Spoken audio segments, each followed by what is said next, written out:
এই জিব্রাইল আল্লাহর নবীর কাছে বলতেছেন, ইয়া রাসূলুল্লাহ, ইয়া হাবিবাল্লাহ, আল্লাহর নবী গো, আল্লাহ তাআলা জান্নাত বানানোর পরে আমি জিব্রাইল আল্লাহর কাছে বলছি, আল্লাহ তোমার জান্নাত কত বড় দেখতে চাই। আল্লাহ বলেন, জিব্রাইল তুমি পারবা না, তুমি ঘুরে শেষ করতে পারবা না।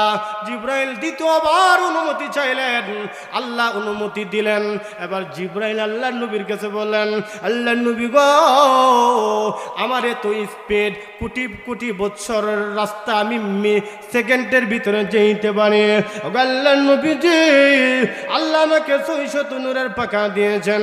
আমি জিব্রাইলের কোনো পেশাব পায়খানা নাই, আমি জিব্রাইলের কোনো খাওয়া নাই, আমি জিব্রাইলের কোনো বিরতি নাই। আমি জিব্রাইল একদিন নয়, 2 দিন নয়, 1 সপ্তাহ নয়, 2 সপ্তাহ নয়, 1 মাস নয়, 2 মাস নয়, আমি জিব্রাইল 1 বছর নয়, 2 বছর নয়, আমি জিব্রাইল 70,000 বছর পর্যন্ত আমি ঘুরেছি। আল্লাহর নবীর কসম, জান্নাতের মধ্যে একটা মসজিদ নামক মাঠ আছে। আমি জিব্রাইল 70,000 বছর পর্যন্ত ঘোরার পরে আমি জিব্রাইল জান্নাতের মাঠটা ঘুরে শেষ করতে পারি নাই।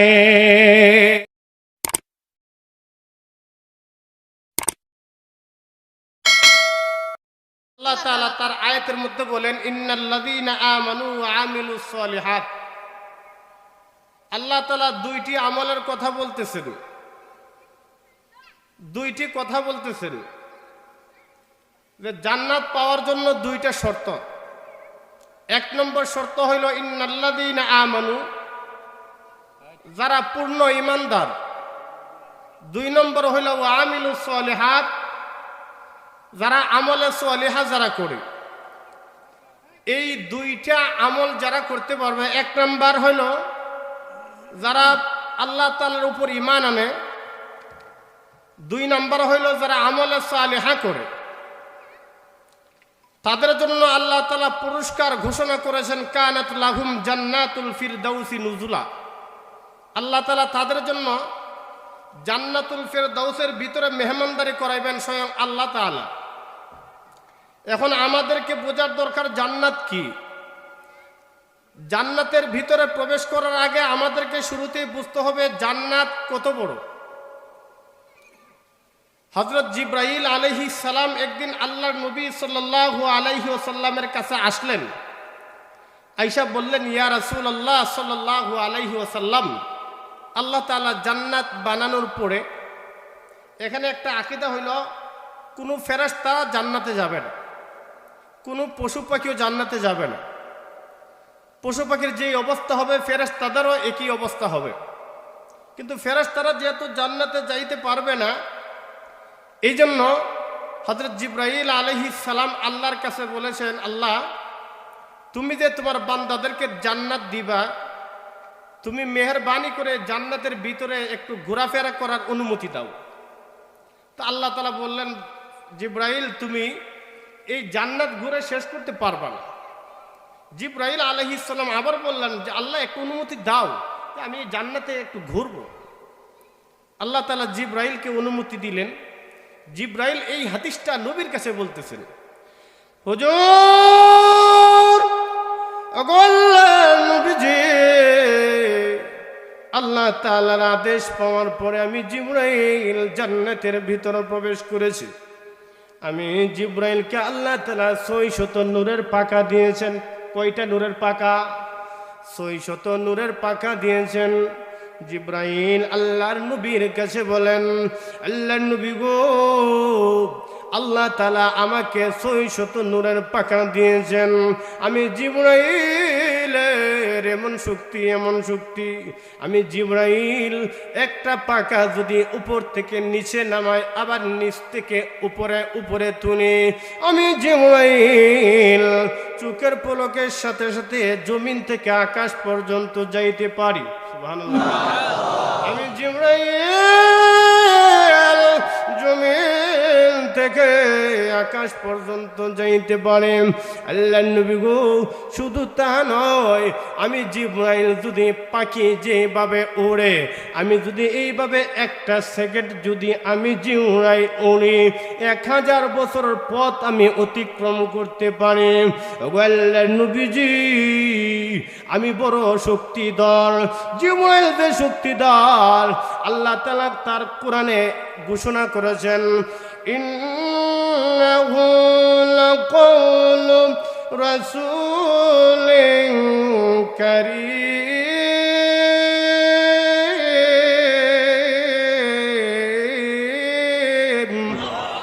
যী কুওয়াতিন ইনদা যিল আরশি মাকিন।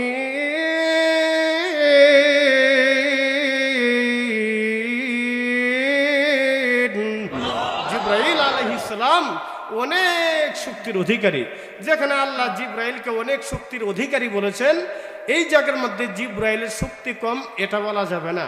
জিবরাইল আলাইহিস সালামের অনেক শক্তি। কেমন শক্তি? জিবরাইল আলাইহিস সালামের স্পিডটা কেমন? হাদিস থেকে একটা কথা বললে আপনারা বুঝে ফেলবেন। ইউসুফ আলাইহিস সালামের 10 ভাই ইউসুফরা যখন কুয়ার মধ্যে ফেলাইতো, 3টা অন্ধকার, রাত্রের অন্ধকার, কূপের অন্ধকার, বৃষ্টির অন্ধকার, এই 3 অন্ধকারের মধ্যে ইউসুফ আলাইহিস সালামের 10 ভাই যখন ইউসুফরে ফালাইছে, ইউসুফরে যখন কুয়ার মধ্যে ছাইরা দিছে, আর পানিতে পড়তে আর কতটুকু সময় লাগবে? কয়েকদিন সময় লাগতো না? তো ইউসুফ আলাইহিস সালামকে ছাইরা দিছে। ইউসুফ আলাইহিস সালামকে যখন ছাইরা দিছে, ইউসুফ আলাইহিস সালাম পড়তে পড়তে যতটুকু সময়, এমন সময় আল্লাহ তাআলা জিবরাইলকে ডাক দেন, রাজওয়াল কোথায় আছো? জিবরাইল আলাইহিস সালাম বলেন, আল্লাহ আমি সিদরাতুল মুনতাহায় আছি। সিদরাতুল মুনতাহা আমাদের বাড়ির কাছে নয়, সপ্তম আকাশ পাড়ি দিয়া বাইতুল মামুর পাড়ি দিয়া হইল একটা বড়ই গাছ, ওই বড়ই গাছের নাম হইল সিদরাতুল মুনতাহা। জিবরাইল আলাইহিস সালাম ওই সিদরাতুল মুনতাহার কাছে। এবার আল্লাহ তাআলা বলেন, জিবরাইল কোথায় তুমি? আল্লাহ আমি সিদরাতুল মুনতাহার কাছে। এবার আল্লাহ তাআলা বলেন, জিবরাইল আমার পয়গম্বর ইউসুফকে তার 10 ভাইয়েরা কূপের মধ্যে ফালাই দিছে। জিবরাইল রে, আমার পয়গম্বর ইউসুফ পানিতে পড়ার আগে আগে যাও যাও, জান্নাত থেকে একটা তক্তা নিয়া আমার ইউসুফের নিচে ধরে দাও। জিবরাইল আশ্চর্য হয়ে গেছে, কোথায় ইউসুফ আর কোথায় আমি জিবরাইল?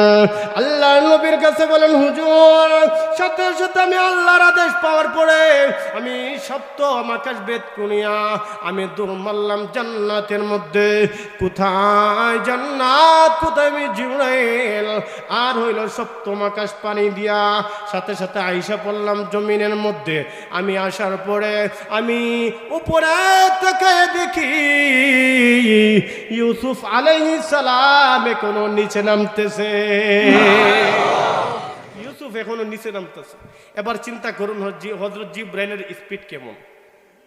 আরেকবার ওই যে ইব্রাহিম আলাইহিস সালাম ইসমাইল আলাইহিস সালামকে যে কুরবানি করতেছিল, এমন সময় ছুরি আল্লাহু আকবার বলছে, গলার মধ্যে ছুরি পড়বে, এমন সময় আল্লাহ জিবরাইল ওই যে হাবিলের যে দুম্বাটা আছে না, ওই দুম্বাটা তো আমি আল্লাহ তাআলা জান্নাতে রাখছিলাম, ওই দুম্বাটা তাড়াতাড়ি নিয়ে আসো, নিয়ে এসে ইসমাইলরে সরাই দাও, ইসমাইলের জায়গায় তাড়াতাড়ি দুম্বাটা ধইরা দাও। জিবরাইল বললেন, সাথে সাথে আমি দৌড় মারলাম জান্নাতে। জান্নাতে যাওয়ার পর ওই দুম্বাটা নিয়ে আসলাম। নিয়ে আসার পরে আমি আইসা দেখি ইব্রাহিম আলাইহিস সালাতু ওয়াস সালামের ছুরি ইসমাইলের গলার মধ্যে যাইতে আরো কিছু বাকি আছে। সুবহানাল্লাহ। ওই জিবরাইল আলাইহিস সালাম বলেন, এই জাতীয় কয়েকটা ডিউটির মধ্যে আমি জিবরাইল এত শক্তি থাকার পরও হারে হারে আমি জিবরাইলের পশম দিয়ে ঘাম বের হয়েছে। আরেকবার হইলো ওই যে তায়েফের ময়দানের মধ্যে আল্লাহর নবী সাল্লাল্লাহু আলাইহি ওয়াসাল্লাম মক্কা ছেড়ে যখন তায়েফের মধ্যে চইলা গেছে, মনে বড় আশা লইয়া তায়েফে গেছে নবীজি, মনে বড় আশা। মক্কাবাসী লোকেরা নবীজির দাওয়াত গ্রহণ করেনি। আমি আজকে দেখব তায়েফের লোকেরা নিয়ে আমার দাওয়াত গ্রহণ করে নবীজি গিয়ে তায়েফবাসী লোকদেরকে বললেন, আরে তায়েফের লোকেরা, তোমরা পড়ো লা ইলাহা ইল্লাল্লাহ মুহাম্মাদুর রাসূলুল্লাহ। নবীজি যখন তার জবান দেয়া কালিমা উচ্চারণ করলেন, নবীজির জবান থেকে কালিমা উচ্চারণ করার সাথে সাথে নবীজির উপর অত্যাচারের স্টিম রুলার আরম্ভ হয়ে গেছে। যেখানে নবীজিকে তারা সান্ত্বনা দেওয়ার কথা, ওইখানে ছোট ছোট শিশুদেরকে নবীজির পিছনে এনে নিয়ে দিয়েছে। এর শিশুরা, আব্দুল্লাহর ছেলে মুহাম্মদ একটা পাগল, যাও যাও তোমরা তার পিছনে গিয়ে নিয়ে পড়ো। ভাইয়ারা আমার, হযরত আল্লাহর নবী সাল্লাল্লাহু আলাইহি ওয়াসাল্লাম যখন দ্বীনের দাওয়াত দেওয়া শুরু করেছে, তায়েফের কাফেররা পাহাড়ের উপর উঠে গেছে। চুকা চুকা পাথর আল্লাহর নবীর দেহের মধ্যে নিক্ষেপ করা আরম্ভ করেছে। আল্লাহর নবীর চামড়া ফেটে ফেটে ওই পাথরগুলো আল্লাহর নবীর হাড়ের পর্যন্ত গিয়ে পৌঁছে গেছে, রক্ত বের হয়ে পড়েছে। আল্লাহর নবীজি একবার নয়, দুইবার নয়, তিনবার জমিনে বেহুশ হয়ে পড়ে গেছে। আল্লাহর নবী বুঝতে আর বাকি রইল না। মক্কাবাসী লোকেরা যেই বাবা আমাকে শান্তিতে থাকতে দিল না, মনে হয় তায়েফের কাফেররা আজকে আমাকে বাঁচতে দিবে না। আল্লাহর নবীজি দুইটা হাত এইভাবে মাথার মধ্যে দিলেন। দুইটা হাত যখন এইভাবে মাথার মধ্যে দিলেন, তায়েফের কাফেররা বৃষ্টির মতো পাথর মারতে আরম্ভ করলো আমার নবীর উপর। আমার নবীর যে হাতের উপরের চামড়া ফেটে গেছে, হাত থেকে রক্ত বের হইতে আরম্ভ করেছে। আল্লাহর নবীজি, আমরা যেইভাবে তেল মালিশ করি, নবীজি এইভাবে রক্তগুলো তেলের মতো মালিশ করা আরম্ভ করেছে। নবীজির সাথে ছিলেন যায়েদ রাদিয়াল্লাহু আনহু। যায়েদ রাদিয়াল্লাহু আনহু বললেন, আল্লাহর নবী গো, আপনি যে এইভাবে রক্ত মালিশ করতেছেন, রক্ত তো আর দেহের ভিতরে যাইবে না। আপনি কেন গো এইভাবে রক্ত মালিশ করতেছেন? আল্লাহর নবীজি যায়েদকে বলেন, যায়েদ রে, তায়েফের কাফেররা আমি নবীকে না চিনলো, আল্লাহর জমিন আমাকে চিনতে ভুল করেনি। সুবহানাল্লাহ বলেন না? আল্লাহর জমিন আমাকে চিনতে ভুল করেনি। আমি কেন আমার দেহের রক্ত এইভাবে তেলের মতো মালিশ করতেছি জানুনি?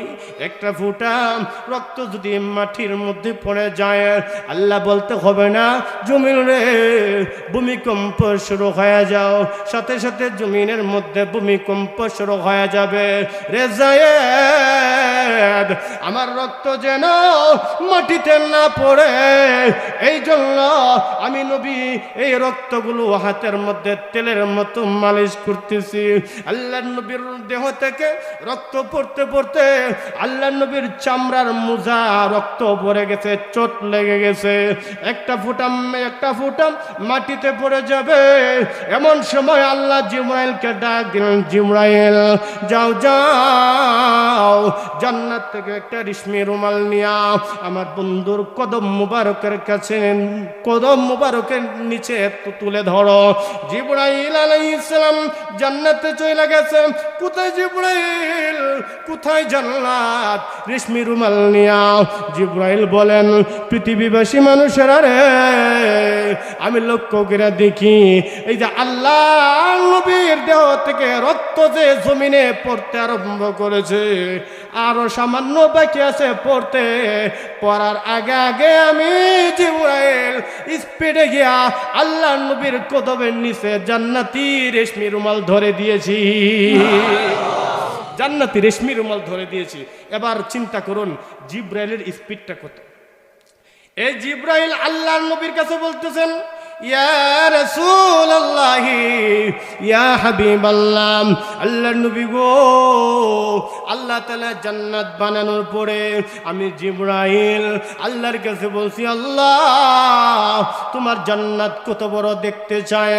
আল্লাহ বলেন, জিবরাইল তুমি পারবা না, তুমি ঘুরে শেষ করতে পারবা না। জিবরাইল দ্বিতীয়বার অনুমতি চাইলেন, আল্লাহ অনুমতি দিলেন। এবার জিবরাইল আল্লাহর নবীর কাছে বললেন, আল্লাহর নবী গো, আমার এত স্পিড, কোটি কোটি বছরের রাস্তা আমি সেকেন্ডের ভিতরে যেতে পারি। আল্লাহর নবীজি, আল্লাহ আমাকে 600 নূরের পাখা দিয়েছেন। আমি জিবরাইলের কোনো পেশাব পায়খানা নাই, আমি জিবরাইলের কোনো খাওয়া নাই, আমি জিবরাইলের কোনো বিরতি নাই। আমি জিবরাইল একদিন নয়, 2 দিন নয়, 1 সপ্তাহ নয়, 2 সপ্তাহ নয়, 1 মাস নয়, 2 মাস নয়, আমি জিবরাইল 1 বছর নয়, 2 বছর নয়, আমি জিবরাইল 70,000 বছর পর্যন্ত আমি ঘুরেছি। আল্লাহর নবীর কসম, জান্নাতের মধ্যে একটা মসজিদ নামক মাঠ আছে, আমি জিবরাইল 70,000 বছর পর্যন্ত ঘোরার পরে আমি জিবরাইল জান্নাতের মাঠটা ঘুরে শেষ করতে পারি নাই। আবার চিন্তা করুন জান্নাতের মাঠটা কত বড়। এখন চিন্তা করুন যে জান্নাতের মাঠটা হলো জান্নাতের ভিতরে, এবার বলুন জান্নাতটা কত বড় হইতে পারে। আসুন এবার আমরা জান্নাতের ভিতরে প্রবেশ করি, একটু জান্নাতের ভিতরে আমরা ঘুরে আসি। জান্নাতে আল্লাহ তাআলা কি কি রাখছেন। যে শুরুতে আপনারা মনে রাখবেন 2 জিনিস করতে বললেন, 2টা আমল করতে বললেন। 1 নম্বর ইন্নাল্লাযীনা আমানু, যারা খালেস ইমানদার, আমরা কিন্তু কম বেশ এখানে সবাই ইমানদার। 2 নম্বর হলো ওয়া আমিলুস সলিহাত, যারা আমালে সলিহা করে। 2 নম্বরটা আমাদের বাকি আছে, 1ম নম্বরটা কিন্তু আমাদের ফিলাপ হয়ে গেছে। তার মানে অর্ধেক জান্নাতের মালিক আমরা হয়ে গেছি, বাকিটা আমাদের বাকি রয়েছে ওয়া আমিলুস সলিহাত। তা আল্লাহ তাআলা বলেন ওয়া আমিলুস সলিহাত, যারা আমালে সলিহা করবে তাদের জন্য আমি আল্লাহ তাআলা জান্নাত নির্ধারিত করে রাখছি। এখন আল্লাহ তাআলা যে জান্নাত আমাদের জন্য নির্ধারিত করে রাখছেন, জান্নাত কত বড় এটা বুঝলাম। এখন জান্নাতের মধ্যে কি কি নিয়ামত সংক্ষিপ্ত আকারে বুঝে নেই। জান্নাতের মধ্যে আল্লাহ তাআলা অগণিত নিয়ামত রাখছেন। এর মধ্য থেকে আমি আপনাদের সামনে সংক্ষিপ্ত আকারে 12টা নিয়ামতের কথা বলবো। কয়টা নিয়ামতের কথা? 12টা নিয়ামতের কথা। আর 1 নম্বর নিয়ামত হইল, যারা আল্লাহ তাআলার উপর ঈমান আনবে, নবীর উপর ঈমান আনবে, 7টা বিষয়ের উপর ঈমান আনবে এবং আমলে সালিহা করবে, 2টা কাজ যারা করবে তাদের জন্য আল্লাহ তাআলা জান্নাতের 1ম নম্বর নিয়ামত হইল, আল্লাহ তাআলা জান্নাতের মধ্যে এমন একটা চেয়ার দিবেন, যেই চেয়ারটা স্বর্ণের তার দ্বারা তৈরি করা হয়েছে। সুবহানাল্লাহ। এটা আমার কথা না, আল্লাহ বলেন আলা সুরুরিম মাওদুনা মুত্তাকিইনা আলাইহা মুতাকাবিলিন।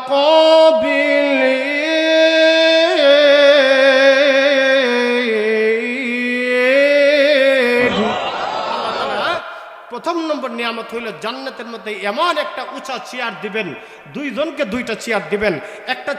একটা চেয়ার রাখবেন স্বামীর জন্য, আরেকটা স্ত্রীর জন্য। চেয়ারটা কি দিয়ে নির্মিত হয়েছে? স্বর্ণের তার দ্বারা আল্লাহ তাআলা চেয়ারটা নির্মাণ করেছেন। মারফুআতিম মুতাহহারা, এত উঁচা এই চেয়ারটা জমিন থেকে আকাশ পর্যন্ত উঁচা। সুবহানাল্লাহ বলেন। এমন 2টা চেয়ার 2 জনকে আল্লাহ তাআলা দিবেন। এই 2 জনের 2 চেয়ারের মধ্যে বৈশা মুত্তাকিইনা আলাইহা মুতাকাবিলিন, চেয়ারের মধ্যে বৈশা এভাবে হেলান দিব। হেলান দেওয়ার পর সেই স্বামী থাকবো সামনে, আবার স্ত্রীও থাকবো স্বামীর সামনে। 2 জনে মজার আলাপ আলোচনা করবে, প্রেমের আলাপ আলোচনা করবে। আল্লাহ তাআলা এটাই বলেন মুত্তাকিইনা আলাইহা মুতাকাবিলিন। সামনে বৈশা এমন ভাবে আলাপ আলোচনা করো, মন মজাইয়া দিল লাগাইয়া এমন ভাবে আলাপ আলোচনা তুমি করো, কথা শেষ হবে না। দুনিয়ার মধ্যে তো স্বামী স্ত্রীর কথা 1 ঘন্টার পরে আর কোনো কথা থাকে না। যদি ফোন দিয়া কোন কি গো আরেকটু কথা কও না, আর কথা থাকলে না কইতাম। কিন্তু জান্নাতের মধ্যে যে স্বামী স্ত্রী একজন আরেকজনের সামনে থাকবে, স্বর্ণের চেয়ারের মধ্যে হেলান দিয়া বসা থাকবে, কথা শেষ হবে না, এমনভাবে কথা আরম্ভ করবে। এরপর আল্লাহ তাআলা 2 নম্বর নিয়ামতের কথা আল্লাহ তাআলা বলতেছেন। সংক্ষিপ্ত আকারে 1 নম্বর নিয়ামতের কথা বললাম। আল্লাহ তাআলা আরশ পর্যন্ত উষা 2 জনের 2টা স্বর্ণের চেয়ার দিবেন। চেয়ারও বৈশা বৈশা 2 জনে আলাপ আলোচনা করতে থাকবে, যেই আলাপ আলোচনার কোনো শেষ নাই। কি আলাপ আলোচনা করব? সামনের আয়াতগুলির মধ্যে আসতেছে কি কি আলাপ আলোচনাগুলি করব। ভাইয়েরা আমার, 2 নম্বর নিয়ামত হইল আল্লাহ তাআলা তার কোরআনে বলেন, ইয়াতুফু আলাইহিম বিলদান মুখাল্লাদুন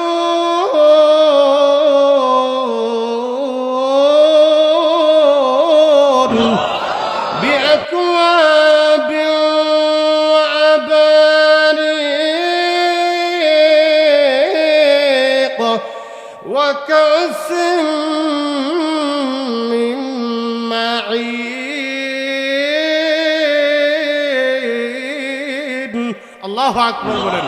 আল্লাহ তাআলা ওই যে 2 জন 2 দিকে কথা বলবে, 2 জন প্রেমের আলাপ করবে, এমন সময় 8 লক্ষ খাদেম চতুর্দিকে ঘুরবে, শরবতের গ্লাস লয়া, শরবতের জগ লয়া শরবত পান করাইবে, জান্নাতের মদ আপনাকে পান করাইবে, বিভিন্ন রঙের আইটেমের মদ আপনাকে পান করাইবে।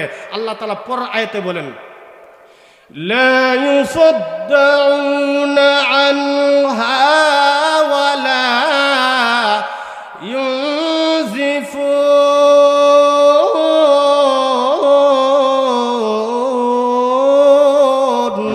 আল্লাহ তাআলা বলেন, পৃথিবীবাসী মানুষেরা রে, 8 লক্ষ খাদেম 8 লক্ষ পেয়ালা নিয়া, শরবতের পেয়ালা নিয়া তোমার সামনে আসবে।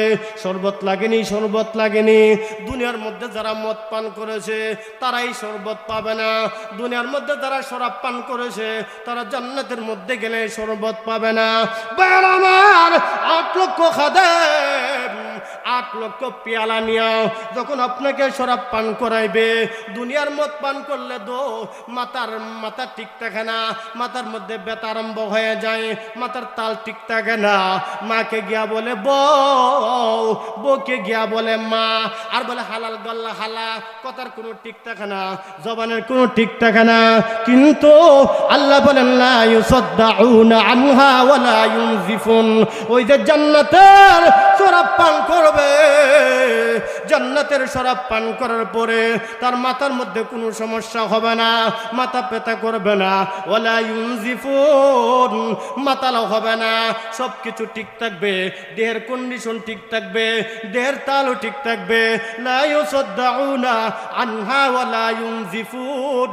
আল্লাহ বলেন, দুনিয়ার মানুষেরা রে, দুনিয়ায় থাকাকালীন যদি আমি আল্লাহর আদেশ মানতে পারো, যদি মদ ছাড়তে পারো, শরাব ছাড়তে পারো, তাহলে 1 নম্বর 2 নম্বর পুরস্কার হইল আমি আল্লাহ তাআলা, ও বান্দা, দুনিয়ায় থাকাকালীন তুমি অনেক ধৈর্য ধরেছো, তোমার সাথের যুবকটা মদ পান করেছে, তোমার সাথের যুবকটা ইয়াবা খেয়েছে, আমার বান্দারে তুমি অনেক সবর ধরেছো।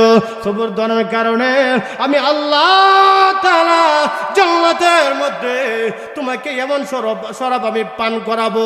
আল্লাহর নবীজি বলেন, দুনিয়ার মানুষেরা রে, জান্নাতের 1 ফোঁটা শরাব যদি কেউ পান করে 50,000 বছরের ভিতরে পানির পিপাসা লাগবে না।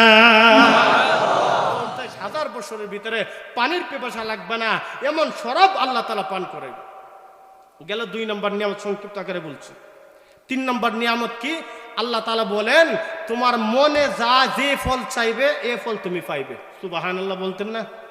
আল্লাহ তাআলা বলেন, ওয়াফাকিহাতিন মিম্মা ইয়াতাখায়্যারুন। আল্লাহ তাআলা বলেন, বান্দারে, দুনিয়ায় থাকাকালীন তুমি বড় খেয়েছো, আম খেয়েছো, সুরবি কলা খেয়েছো, বিভিন্ন বাহারের ফল খেয়েছো। জান্নাতে যাইবা, জান্নাতে যাওয়ার পরও তোমার মনে মনে যখন বলবে, আমি যদি এই গাছের ফলটা আমি খাইতে পারতাম। দুনিয়ার গাছের ফল হইল উপরে, আর গোড়া হইল নিচে রে। নিচে জান্নাতি গাছের এর নিয়মটা হয়ে যাবে উল্টা, এ গোড়াটা থাকবে উপরে, আগাটা থাকবে নিচে। নিচে, সুবহানাল্লাহ বলেন না। আগাটা থাকবে নিচে, দুনিয়ার ফল তো উপরে থাকে, জান্নাতের ফল থাকবে আপনার মুখের কাছে। ওয়ালাহমি তৈরিম মিম্মা ওয়া ফাকিহাতিম মিম্মা ইয়াতাখায়্যারুন। মনে মনে শুধু কল্পনা করবেন, আমি যদি এই ফলটা খাইতে পারতাম। আপনি মনে মনে কল্পনা করার সাথে সাথে আল্লাহ বলেন, বান্দারে তোমাকে আমি আল্লাহ তাআলা এমন আঙ্গুর দিব, এমন আঙ্গুর দিব। এই আয়াতের ব্যাখ্যায় নবী বলেন, পৃথিবীর মানুষেরা রে, একটা আঙ্গুর কত বড় হবে জানুনি? দুনিয়ার পাল্লা বাটকিরা দিয়া যদি ওজন দেওয়া হয়, একটা আঙ্গুর 12 মণ ওজনের হবে। কয় মণ ওজনের হবে? আপনার আর আজমিরগঞ্জ বাজার বলে 5 কেজি ওজনের আঙ্গুর পাওয়া যাইতো না? হ্যাঁ, 12 মণ ওজনের আঙ্গুর দেওয়া হবে জান্নাতের মধ্যে। একটু ছোট আঙ্গুর যেটা 12 মণ ওজনের হইব। এখন কথা হলো, হুজুর 12 মণ ওজনের আঙ্গুরটা কেমনে খাইতাম? এত বড় মুখ তো আল্লাহ দিছে না, এটা কেমনে খাইতাম? আপনি শুধু মনে মনে কল্পনা করবেন, ইস এই ফলটা যদি খাইতে পারতাম। সাথে সাথে আঙ্গুরটা তুষার সিডনির মতো হয়া আপনার মুখের ভিতরে অটোমেটিক ঢুইকা যাবে। সুবহানাল্লাহ, এমন সুস্বাদু হবে। শুধু তাহা নয়, মনে মনে কল্পনা করতেছেন, আরে আমি যদি একটা এই যে আপেল গাছ দেখা দিতেছে, আপেল যদি খাইতাম, আপনার কষ্ট করতে হবে না, আপেলটা আপনার ধরতে হবে না। সাথে সাথে আপেলটা প্লেটের মধ্যে আয়ে ভরবো, প্লেটের মধ্যে সাথে সাথে কেটে দেওয়া হবে। খাদেমরা আপনার কাছে আসবে, আপনার কাছে আইসা বলবেন, এরে আল্লাহর বান্দা, আমি তোমার ওই ফল যেখানে দুনিয়ার মধ্যে থাকাকালীন কত আক্ষেপ করেছিলে এই ফল খাওয়ার জন্য, বান্দারে এ আল্লাহর বান্দা নাও, এই ফল তুমি খাও। আরেক হাদিসে আছে, বান্দা যখন আক্ষেপ করবে, আল্লাহ এই আপেলটা যদি আমি খাইতে পারতাম, আল্লাহ তাআলা ফেরেশতা খাদেমরা বলবে, রে খাদেমরা একটা ফল দিয়া। যখন একটা ফল তার কাছে দিব আর একটা চাকু দিব, আল্লাহ বলবেন, বান্দা তুমি কাইটা খাও। যখন বান্দা যখন কাটবে, সাথে সাথে বান্দা উঠে যাবে, প্রভু ফল দিয়েছ খাওয়ার জন্য, আল্লাহ আপেল দিয়েছ খাওয়ার জন্য, আল্লাহ গো আপেল দিলা না আর কিছু দিলা। আল্লাহ বলবেন, বান্দা রে আপেল তোমাকে দিয়েছি খাওয়ার জন্য, রে বান্দা তুমি কেন দাঁড়িয়ে গেলা? আল্লাহ বান্দা বলবেন, প্রভু গো আপেল দিয়েছ বুঝলাম, কিন্তু গো আপেলের ভিতরে দিয়ে একটা বিড়ি বের হয়ে গেছে। সুবহানাল্লাহ কইতেন না? প্রভু আপেলের ভিতর দেখে দি সুন্দরী রমণী একজন নারী বের হয়ে গেছে, মহিলা বের হয়ে গেছে। আল্লাহ এই জন্য আমি বই পেয়ে গেলাম। আল্লাহ বলবেন, বান্দা রে আপেলটা দিলাম তোমাকে খাওয়ার জন্য, আপেলের ভিতরে যে নারীটা আছে এই নারীটাকে দিলাম তুমি উপভোগ করার জন্য। শুধু তাহা নয়, আল্লাহ বলবেন, বান্দা জান্নাতের মধ্যে বিভিন্ন নাজ নিয়ামতের ফল দেওয়া হবে। দুনিয়ার মধ্যে যে ফল আছে, ফলের মধ্যে তো একটা রং আছে, জান্নাতের মধ্যে রং একটা থাকবে না, 72টা রং থাকবে। দুনিয়ার ফলের মধ্যে তো গ্রান এক জাত থাকবে, জান্নাতি ফলের মধ্যে গ্রান থাকবে 72 রকমের। দুনিয়ার ফলের মধ্যে মজা হইল এক রকমের, জান্নাতি ফলের মধ্যে মজা থাকবে 72 রকমের। আল্লাহ বলবেন, রে বান্দা দুনিয়ার ফজলি আম তুমি খেয়েছো, দুনিয়ার মাডাইয়া আম তুমি খেয়েছো, দুনিয়ার আঙ্গুর তুমি খেয়েছো। বান্দা বলবেন, আল্লাহ এই আমটা তো বাংলাদেশের আমের মতো দেখা যায়, আপেলটা তো বাংলাদেশের আপেলের মতো দেখা যায়, আঙ্গুরটা তো বাংলাদেশের আঙ্গুরের মতো দেখা যায়। আল্লাহ বলবেন, বান্দা দেখা যায় ঠিক আছে, আগে তুমি খাইয়ে দেখো। বান্দা যখন কাইটা খাইবে, সাথে সাথে বান্দা উঠে যাবে। আল্লাহ বলবেন, বান্দা তুমি কেন উঠে গেছো? তখন বান্দা বলবেন, আল্লাহ ফল দিয়েছো খাওয়ার জন্য। ওগো আল্লাহ, বাংলাদেশের ফলের মধ্যে গ্রান এক রকমের, স্বাদ এক রকমের, আল্লাহ মজাও এক রকমের, রং এক রকমের। আল্লাহ গো এ কোন ফল দিলা? পৃথিবীতে যত রকমের ফল আছে সমস্ত রকমের ফলের স্বাদ আল্লাহ তাআলা একটা ফলের ভিতরে ঢুকাইয়া দিবে। আল্লাহ এটাই বলতেছেন, ওয়াফাকিহাতিম মিম্মা ইয়াতাখায়্যারুন। বান্দা যখন আফসোস করবে কোনো কিছু খাওয়ার জন্য, ফল খাওয়ার জন্য, এমন সুস্বাদু ফল আল্লাহ তাআলা দিয়া দিবেন, বান্দা চাইতে দেরি, ফল বান্দার কাছে আসতে দেরি না। সুবহানাল্লাহ বলতেন না? গেল 3 নাম্বার নিয়ামত। 4 নম্বর নিয়ামত আল্লাহ তাআলা কি দিবেন? যারা ঈমানদার এবং যারা আমলে সলিহা দুইটা কাজ যারা করবে, 4 নম্বর নিয়ামত আল্লাহ তাআলা কি দিবেন? আল্লাহ তাআলা পরের আয়াতে আল্লাহ বলতেছেন, ওয়ালাহমি তৈরিম তাহুদ। আল্লাহু আকবার বলেন।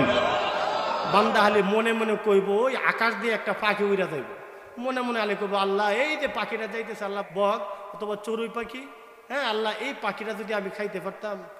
আল্লাহর এই আয়াতের ব্যাখ্যার মধ্যে আল্লাহর নবী নিজে বলতেছেন, এ পৃথিবীর মানুষ, ওই যে আল্লাহ তা তুমি বান্দা যখন বলবে এই পাখিটা আমি খাইতে পারতাম, সাথে সাথে অটোমেটিক পাখিটা বোনা হয়ে যাবে, বোনা হয়ে সাথে সাথে প্লেটে আসবে, সাথে সাথে প্লেটে আসার পর অটোমেটিক প্লেটটা অটোমেটিক চলবে, ড্রাইভার ছাড়া বান্দার সামনে আসবে, আয়সা বলবে, আল্লাহর বান্দা তুমি না মনে মনে কইসলা খাইতা, ওই নাও আমি পাখি, তাড়াতাড়ি খাও। সুবহানাল্লাহ।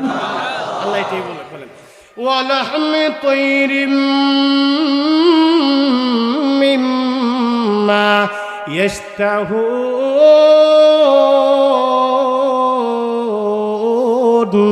আল্লাহ বলবেন, বান্দারে মনে মনে শুধু তুমি কল্পনা করবা, ওই পাখিটা যদি আমি খাইতে পারতাম, সাথে সাথে পাখিটা বোনা হয়ে যাবে, তোমার কাছে আসবে। পাখি মানুষের ভাষায় আল্লাহর বান্দার সাথে কথা বলবে, আল্লাহর বান্দারে তুমি আমারে খাইবা, ঠিক আছে, ওরে আল্লাহর বান্দা হাড়টা কিন্তু তুমি ফালাইও না, হাড়টা তুমি প্লেটের মধ্যে তুমি জমা রাখবা। বান্দা খাওয়ার পর হাড়টা যখন জমা কইরা রাখবে, এ বান্দা খাওয়ার পর সাথে সাথে হাড়টা একটা হাড়ের সাথে আরেকটা জোড়া লাগবে, হাত জোড়া লেগে যাবে, পা জোড়া লেগে যাবে, হাড়ের উপর গোশত জন্মাইবে, গোশতের উপর পাখা জন্মাইবে, পশম জন্মাইবে, সাথে সাথে এই পাখির উপর রূহ এসে যাবে। আল্লাহর বান্দাকে বলবেন, আল্লাহর বান্দা রে এটাই হলো জান্নাতের নিয়ামত, তুমি ফ্রি খাইলা গোশত, আমি রইলাম। ওরে বান্দা শেষ নয়, তখন পাখিটা আল্লাহর নাম লইয়া উড়াল মারবে। সুবহানাল্লাহ কইতেন না?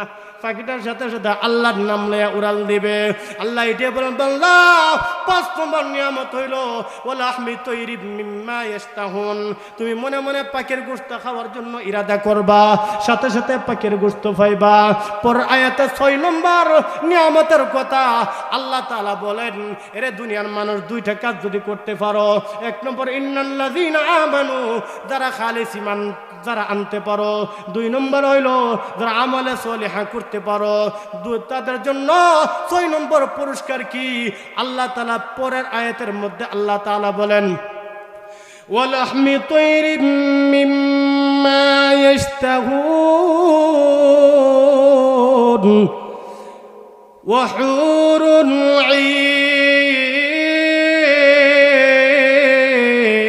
ঈন।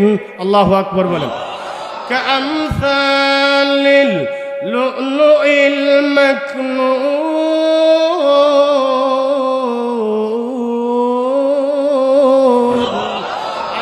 এমন হুর আল্লাহ তাআলা দিবেন। 6 নম্বর নিয়ামত হলো এমন হুর আল্লাহ তাআলা দিবেন, চক্ষু শীতলকারী হন। বাইরে দুনিয়ার মধ্যে সবাই হয়তো আমরা বউয়ের পাগল, শুধু যুবকরা কেন, 80 বছরের মুরব্বীরা যদি কেন, দাদা আপনার লাগে সুন্দর একটা বউ দেখছি, বিয়া করবেননি, ক্ষমতা না থাকলে মুশকিল হইলে একটা 80 দিব, কারণ বল লাগে কিন্তু সবাই পাগল। আল্লাহ বলেন, বান্দারে দুনিয়ায় থাকাকালীন বিভিন্ন গুনাহ থেকে তুমি বেঁচে থেকেছো, আরে বান্দা 6 নম্বর পুরস্কার হলো হুরুন ঈন কামসালিল লুলুইল মাকনুন। বান্দারে চক্ষু শীতলকারী হুর তোমাকে দেওয়া হবে, যেমন মুক্তা থেকে বের হয়েছে এমন হুর তোমাকে দেওয়া হবে। আরে বান্দা এমন সুন্দর। জিবরাইল আলাইহিস সালাম একদিন জ্ঞান হারা হয়ে সিজদার মধ্যে পড়ে গেছে। আল্লাহ জিবরাইল তুমি কেন সিজদার মধ্যে পড়ে গেছো? জিবরাইল বলেন, আল্লাহ তোমার নূরের সামনে আমি সারেন্ডার করে ফেললাম, এই জন্য সিজদার মধ্যে প্রেমে পড়ে গেছি। আল্লাহ বলেন জিবরাইল আমার নূর নয় রে, আমার নূর নয় রে, আমার নূরের উপর তুমি সিজদার মধ্যে পড়ো নে। প্রভু কিসের উপর সিজদা দিলাম? আমি তো মনে করেছি নূর। আল্লাহ বলেন জিবরাইল জান্নাত থেকে একজন হুর দাঁত বাসাইয়া খিলখিলাইয়া একটা হাসি দিয়েছিল। এ জিবরাইল তুমি মনে করেছো এটা আমি আল্লাহর নূর? জিবরাইল রে আমি আল্লাহর নূর নয়, জান্নাত থেকে হুর দাঁত বাসাইয়া হাসি দেওয়ার কারণে তুমি অজ্ঞান হয়ে গেছো।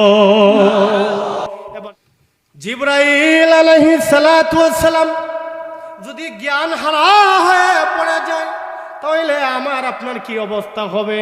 আরেক হাদিসের মধ্যে আছে বান্দা হঠাৎ করে হাঁ কইরা তাকায় থাকবেন, একটা গাছের দিকে হাঁ করে তাকায় দেখবেন। আল্লাহ ডাক দেন বান্দা রে তুমি কেন হাঁ কইরা তাকায় আছো? আল্লাহ এত সুন্দর গাছ আল্লাহ জিন্দেগিতে দেখি নাই। এবার আল্লাহ তাআলা বলবেন রে বান্দা হাঁ কইরা যে তাকায় আছো তুমি 1 বছর নয় 2 বছর নয় 10 বছর পর্যন্ত হাঁ কইরা তাকায় আছো। আল্লাহু আকবার বলেন না? 10 বছর তুমি তাকায় আছো। বান্দা ও বান্দা আরো তো নিয়ামত আছে, ওই সমস্ত নিয়ামত তুমি কখন উপভোগ করবা? বান্দা আবার সামনে যাইবে, জান্নাতে গিয়া জান্নাতের জানালা দিয়া একজন হুর দাঁত বাসাইয়া খিলখিলাইয়া হাসি দিয়েছে। খিলখিলাইয়া হাসি দেওয়ার কারণে বান্দা আবার তাকায় থাকবে। রে বান্দা তুমি আর কতক্ষণ তাকাইবা? অন্যান্য নিয়ামত আছে, চলে যাও অন্যান্য নিয়ামত উপভোগ করো। প্রভু এত সুন্দর এত সুন্দর, আল্লাহ এত সুন্দর তুমি কি সৃষ্টি করলা? আল্লাহ বলবেন বান্দা রে 10 বছর পর্যন্ত তুমি তাকায় আছো জান্নাতে হুরের দাঁতের মধ্যে। এ বান্দা আরো তো সুন্দর আছে, আরো তো সুন্দর আছে। আল্লাহ এই কথা বলবো হুরুন আইন, আল্লাহ চক্ষু শীতলকারী আল্লাহ তাআলা নিয়ামত দিবেন। ভাইয়ের আমার শুধু তাহা নয়, আল্লাহ আমি সংক্ষিপ্ত আকারে বলছি, অল্প সময়ের ভিতরে আমি শেষ করে দিব। আল্লাহু আকবার আল্লাহু আকবার। আল্লাহ বলবেন বান্দা রে 7 নম্বর নিয়ামত হইল যারা 2টা কাজ করবে। 1 নম্বর সঠিক ঈমানওয়ালা হবে, 2 নম্বর আমালে সালিহা যারা করবে তাদের জন্য 7 নম্বর পুরস্কার হইল। 7 নম্বর পুরস্কারটা কি? ফকিহ আবুল্লাহ সমরকন্দি রহমাতুল্লাহি আলাইহি তামবিহুল গাফিলিন কিতাবের মধ্যে লেখছে বান্দারা যখন জান্নাতের মধ্যে চলে যাবে আল্লাহ বান্দা বান্দীদেরকে বলবে বান্দা বান্দীরা রে তোমরা জান্নাত থেকে বের হয়ে যাও। বান্দা বান্দীরা আশ্চর্য হয়ে যাবে, আল্লাহ কি জন্য জান্নাতে ঢুকাইছলা, আবার কেন জান্নাত থেকে বের করে দিতেছো? আল্লাহ বলবেন একটা জিনিস বাকি আছে, অনেক নিয়ামত তোমরা পেয়েছো, একটা নিয়ামত এখনো বাকি আছে। ওই নিয়ামতটা কি? তোমরা যতক্ষণ পর্যন্ত বলতে না পারছো ততক্ষণ পর্যন্ত ওই নিয়ামতটা আমি আল্লাহ তাআলা দিব না। তখন সবাই আপনারা ওই যে আপনাদের নগর ইমাম সাহেবের কাছে যাবেন, হুজুর দুনিয়ায় থেকে গেলেন, আপনার পিছনে আমরা নামাজ পড়েছি, ওগো হুজুর আজকে বলুন আমরা তো মহা সমস্যার মধ্যে পড়ে গেছি, বলুন না কোন নিয়ামতটা বাকি আছে? ইমাম সাহেব হুজুর বলবেন বলো আল্লাহ দেখা বাকি আছে। সুবহানাল্লাহ কইতেন না? কি দেখা বাকি আছে? ভাইয়া আমার যখন ইমাম সাহেব বলবেন আল্লাহ দেখা বাকি আছে, তখন আপনারা সবাই বলবেন আল্লাহ আপনারা তো দেখার বাকি আছে। তখন আল্লাহ তাআলা সাথে সাথে ইসরাফিলকে বলবেন ইসরাফিল রে সাথে সাথে কিছু জাফরান ডালো, মেশক ডালো, সাথে সাথে বিশাল বড় ময়দানে মাজিদটা মেশকে আম্বার গ্রান হয়ে যাবে। এবার আল্লাহ তাআলা ইসরাফিলকে বলবেন ইসরাফিল ইসরাফিল তুমি একটা হামদ বলো, একটা নাত বলো। হামদ নাত বলার সময় নাই, ইসরাফিল একটা হামদ বলবে, একটা নাত বলবে। এবার ইসরাফিল আলাইহিস সালাম বলবেন আল্লাহ হামদ বলাও শেষ, নাত বলাও শেষ। আল্লাহ বলবেন ভাইয়ের ইসরাফিল লাইট ফিট করো। এবার ইসরাফিল বলবেন আল্লাহ লাইট তো নাই, লাইট কোথায় থেকে ফিট করব? এবার আল্লাহ তাআলা আমাদের নবীজির চেহারা মোবারকের পর্দা খুইলা দিবে। আমার নবীর চেহারা মোবারকের পর্দা যখন খুইলা দিবে নবীর চেহারার আলোটা হয়ে যাবে ওই জান্নাতের লাল। আমার নবী কেমন সুন্দর। যখন লাইটের ব্যবস্থা হয়ে যাবে এবার আল্লাহ তাআলা কয়েকটা ভাগে বিভক্ত করবেন, কয়েকটা 3টা চেয়ার, একটা চেয়ারের মধ্যে বসবেন দাউদ আলাইহিস সালাম, আরেকটা চেয়ারের মধ্যে আমার নবী, আরেকটা চেয়ারের মধ্যে স্বয়ং আল্লাহ তাআলা। দাউদ আলাইহিস সালাম হলো বিশেষ অতিথি, আমার নবী হলেন প্রধান অতিথি, আর সেই দিনের সভাপতি হবে স্বয়ং আল্লাহ। সুবহানাল্লাহ বলেন না। এবার দাউদ আলাইহিস সালামকে আল্লাহ বলবেন, দাউদ রে, তোমাকে আমি আল্লাহ তাআলা অনেক কণ্ঠ দিয়েছি। দাউদ রে, তুমি যখন জবর তেলাওয়াত করতা, তোমার জবর তেলাওয়াত শোনার জন্য এই যে নদীর মাছ আছে, মাছ তোমার তেলাওয়াত শুনতো। রে দাউদ, তুমি সূরা তাহা তুমি পাঠ করো। সূরা তাহা তখন দাউদের মুখস্থ থাকবে না। দাউদ আলাইহিস সালাম বলবেন, আল্লাহ তাহা তো আমার মুখস্থ নাই। আল্লাহ কুদরতে একটা নজর দিবেন, নজর দেওয়ার সাথে সাথে দাউদ আলাইহিস সালাম সূরা তাহার হাফিজ হয়ে যাবেন। তখন দাউদ আলাইহিস সালাম সূরা তাহার তেলাওয়াত করবেন। তাহা মা আনজালনা আলাইকাল কুরআনা লিতাশকা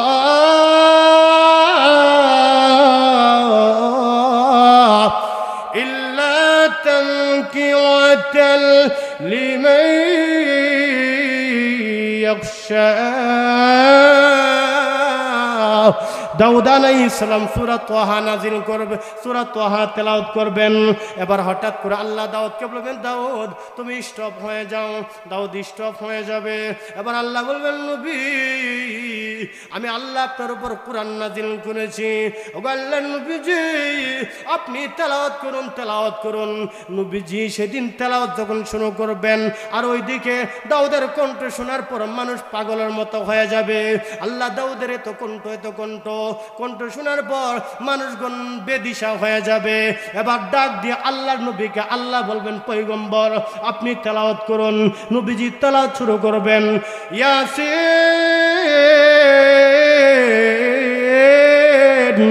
ওয়াল কুরআনিল হাকীম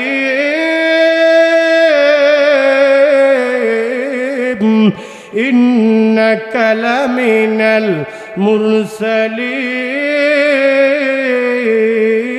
মুরসালিন। নবীজি সূরা ইয়াসিন তেলাওয়াত করবে। এমন মজা, এমন মজা, এমন মধুর কণ্ঠ, নবীর এমন মধুর কণ্ঠ, মানুষগুণ আরো দিশাহারা হয়ে যাবে। দাউদের কণ্ঠের কথা মনেই থাকবে না। আল্লাহ তোমার নবীকে এত কণ্ঠ দিলা, তোমার নবীকে এত কণ্ঠ দিলা, এত কণ্ঠ, এত কণ্ঠ। আল্লাহ জিন্দেগিতে তো এমন কণ্ঠের তেলাওয়াত কখনো শুনি নাই। এবার আল্লাহ বলবেন, রে পৃথিবীবাসী, রে জান্নাতের মানুষেরা, আমার দেওয়া দাউদের কণ্ঠের তেলাওয়াত তোমরা শুনেছো, আমার দেওয়া মুহাম্মাদের তেলাওয়াত তোমরা শুনেছো। রে পৃথিবীর মানুষের, রে জান্নাতের মানুষেরা, আমার কণ্ঠের তেলাওয়াত কি তোমরা শুনতে চাও? সুবহানাল্লাহ কইলা সবাই বলবে, হ্যাঁ আল্লাহ আপনি তেলাওয়াত করবেন। হ্যাঁ আমি তেলাওয়াত করব। নবীজি হাদিসে বলেন, সাতারাউনা রাব্বাকুম কামা তারাউনা হাদাল কামারা ফি লাইলাতি কামালি। তখন মানুষগণ আল্লাহ তাআলার ৭০,০০০ নূরের পর্দা আছে, ৭০,০০০ নূরের পর্দা একটা একটা করে উপরে উঠে যাবে, একটা একটা করে উপরে উঠে যাবে।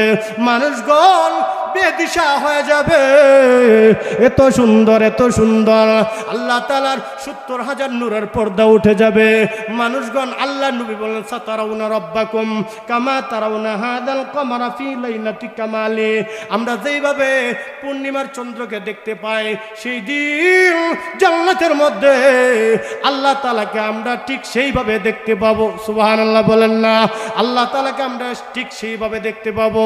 সাথে সাথে আল্লাহ তাআলা বলেন, বান্দারা রে, ও বান্দারা আমার তেলাওয়াত শুনো। আল্লাহতেই যে সূরাতুর রহমান আছে, শুরুতে লেখা আছে আর রহমান। আল্লাহ তাআলা সেই দিন আর রহমান বলবেন না, আল্লাহ বলবেন আনার রহমান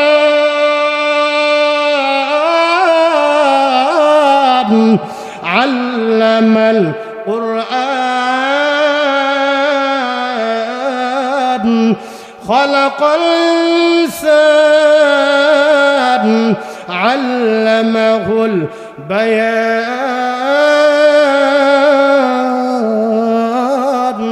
আল্লাহ তাআলা সেদিন সূরাতুর রহমান তেলাওয়াত করবেন, হঠাৎ করে আল্লাহ তাআলার তেলাওয়াত স্টপ হয়ে যাবে, মানুষগণ পাগল হয়ে যাবে।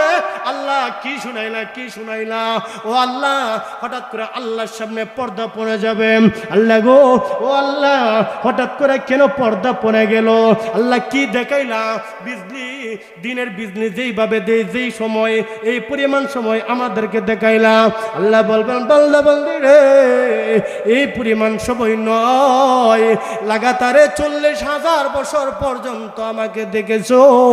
এবার চিন্তা করো, আল্লাহকে লাগাতারে 40,000 বছর পর্যন্ত এক পলকে আমরা তাকায় দেখমু, ওই 40,000 বছরের সময়টা মাত্র দিনের বিজলির মতো হবে। সুবহানাল্লাহ বলেন না?